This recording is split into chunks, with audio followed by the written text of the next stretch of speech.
Penyanyi Krisdayanti KD memberikan klarifikasinya terkait pernyataannya soal gaji DPR RI belum lama ini.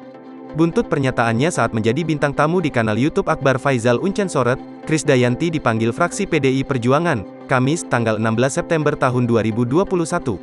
Mengutip Warta Kota, dalam pertemuan tersebut Ketua Fraksi PDI Perjuangan DPR, Utut Adianto, memberikan pengarahan terhadap Krisdayanti. Utut memperingatkan agar istri Raul Lemos itu tidak membuat pernyataan yang memicu kegaduhan. Seperti diketahui, pengakuan Krisdayanti mengenai gajinya sebagai wakil rakyat menuai pro dan kontra di masyarakat. Pernyataan tersebut memunculkan kritikan publik terkait kinerja para anggota DPR. Utut menambahkan, ibu 4 anak telah menyampaikan permohonan maafnya. Dilansir Kompas.com, Krisdayanti menjelaskan dana reses bukanlah untuk pribadi.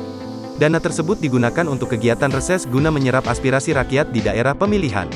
Anggaran tersebut wajib dipergunakan oleh anggota DPR dalam menjalankan tugas-tugasnya untuk menyerap aspirasi rakyat, tulis Krisdayanti melalui siaran pers belum lama ini.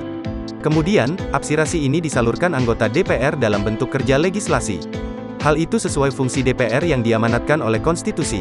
Aspirasi ini yang kemudian disalurkan anggota DPR dalam bentuk kerja-kerja legislasi, pengawasan dan anggaran, sebagaimana fungsi DPR RI yang diamanatkan konstitusi, tambahnya. Pada pelaksanaan di lapangan, dana reses digunakan untuk membiayai berbagai hal teknis kegiatan menyerap aspirasi masyarakat. Bentuk kegiatan banyak juga merupakan usulan dari masyarakat, mulai dari pertemuan biasa masyarakat dengan anggota DPR, sampai kegiatan-kegiatan tertentu yang menjadi kebutuhan masyarakat, kata Krisdayanti. Menurut Krisdayanti, dana reses ini pada akhirnya kembali lagi ke masyarakat dalam bentuk yang lain. Jadi dana reses yang berasal dari rakyat ini pada akhirnya kembali lagi ke rakyat dalam berbagai bentuk kegiatan, tambah Krisdayanti. Hingga berita ini diturunkan, Krisdayanti hanya memberikan klarifikasi melalui siaran pers dan belum dapat dimintai keterangan langsung.